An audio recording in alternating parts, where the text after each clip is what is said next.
Hey everyone, it's Chad in YK. Today I got a little bit of a treat for the viewers. We are out in the Atlantic, down in the Bahamas on a cruise. And one thing I wanted to do leading up to this trip we're taking right now was operate the Flex 8600 from the cruise ship. I've never done this before. You know, I've operated the Flex at 35,000 feet in a commercial jet. I've operated it in a hotel room, on my bike, on my iPhone. But one of the things I've never done is operate it while on a cruise. So we're going to attempt to do that today. I'm going to be making a couple videos. I'm going to make a long video here and then a couple short videos. And one thing I thought would be really cool is, you know, I'm a big fan of the Maritime Net on 14,300 megahertz. I listen to it a lot more than I check in, but I do check in from time to time. So I thought it'd be kind of cool to check into that net sometime today. Again, contingent on the internet operating correctly, but check into it from the Atlantic, and I just think that's kind of cool. I guess, you know, I've been listening to the Maritime Net for a long time. I can't recall listening to anybody check in from a cruise ship. I'm sure it's happened, I just don't recall hearing it. A couple things. So I did connect to the ship Wi-Fi. It was like $27. It's not Starlink either, by the way. It's some other provider. It's not the best either. I'm getting somewhere between 5 and 10 megs down. It's enough to somewhat check in. This morning we was up at breakfast and we had one of the islands off to the right hand side of the ship, and I was able to check into the weather net briefly on 3920, which is a Kansas weather net, I should say, on 3920. It was very quick check-in. I did that through my cell phone, talking to I'm assuming a cell tower off the island we were cruising by, but it did work. It wasn't the best, but again, so what I'm going to do in this video is just show you a few different clips of me trying to attempting to check into the Maritime Net, and you can kind of see in the background here the internet's fairly choppy. But we're going to try to pull it off, and again, I'm just sharing this. You know, with the Flex 8600, it's so versatile, it's so universal. I mean, you can just operate it anywhere you have an internet connection, and we don't even have the best internet connection, and we're able to somewhat operate it. So what we're going to do in this video again is just show you us checking in, and just again, you know, kind of a proof of concept that you can do the Flex ecosystem pretty much anywhere you have an internet connection. So I'll be right back with you once I get things kind of set up. I'm going to get the amplifier turned on, and we'll see if we can't make contact with the net control on the Maritime Net.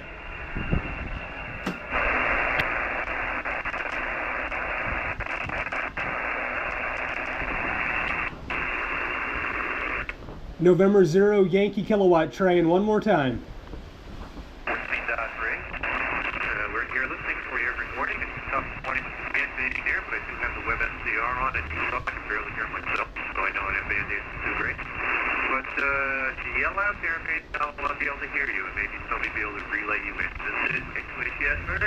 Try it again.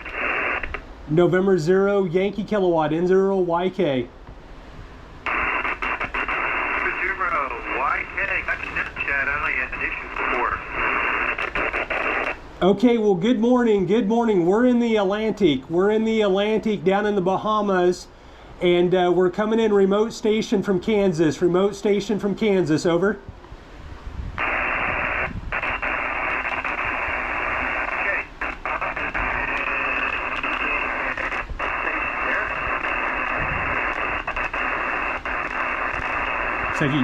Looks like he took a fade, darn it.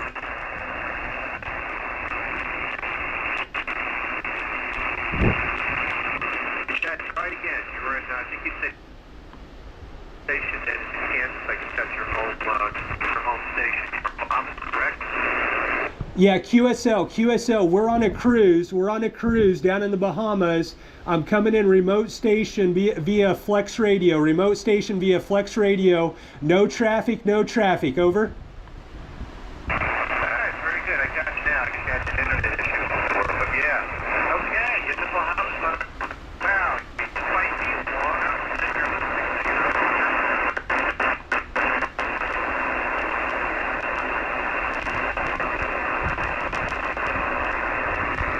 Yeah, the band's up and down. The band's up and down. But QSL, we're just in for the count. No traffic, no traffic. Thanks for picking me up. N0YK. All right, no problem. After a little bit, but got you in there. I get your internet connection probably. The station's coming in pretty good. It's just already enough. But I got you in the logger there, Chad. Thanks for checking in and reporting in on your cruise to the Bahamas. You're going to have to come back later and tell me how you did all that, what you had to do to make that happen on the cruise ship. Have a free time down there.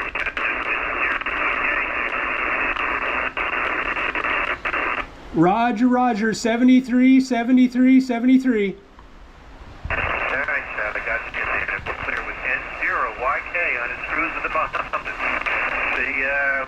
It's amazing what you can do with amateur radio when you got the right equipment.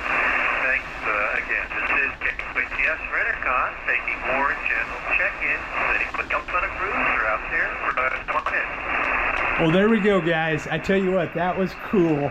I've been in the hobby 20 years, and that's one of the coolest things I've done here recently. So, and Net Control said it very well. Just just the flexibility and being able to ham radio just anywhere. And again, like I said, from my understanding, a lot of cruise ships or captains, companies, things like that, they don't want ham radio on their cruise ships. They don't want it interfering. Obviously, there's a lot of souls on board, and it's a no-brainer when it comes to making a decision if they're going to allow somebody with an amateur radio license to transmit on some frequency and possibly interfere with, navigational equipment. Who knows? There's a lot of RFI probably, risk and things like that. But again, with a $25 internet package, again, it's not the best, but we was able to successfully make a contact with 14.300 Maritime Net, and the audio wasn't the best, but nonetheless, proof of concept is complete. It does work. Obviously, I think, if there was a better internet provider on the ship, and again, it's satellite based, but if there's a better internet provider, maybe we would have just a bit more luck. Obviously, your mileage might vary.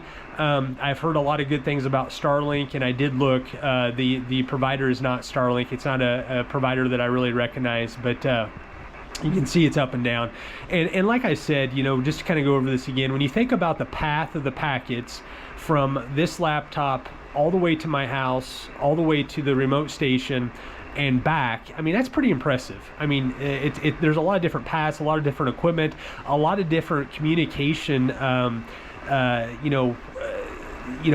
types. I mean, you're talking fiber optic, wireless, cable internet, satellite internet. I mean, it's just crazy to think about the packets of my voice and the different paths that they transverse in matters of milliseconds to pull this contact off. I mean, it's just it's pretty fascinating.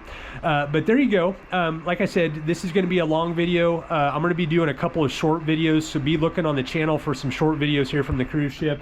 Again, I just wanted to pull this off, and if I think of any other different options that I want to try here, maybe call CQ a little bit. I don't think the connection's good enough to really call CQ, but something I might do in another video, or maybe even incorporate it a little bit in this video, is maybe monitor a few signals there from Kansas. We'll see. But anyway, I just wanted to get this out there to the viewers. I'd be curious to see if anybody that's watching this has done this. Leave a comment. Let me know what kind of success or what type of experience, I guess, you had operating Maritime Mobile with a Flex radio, and are there any tips or tricks that anybody out there watching this might be able to recommend? Again, this is the first time I've done this, and it's pretty cool, I have to say. It definitely was worth the $25 for the internet package today.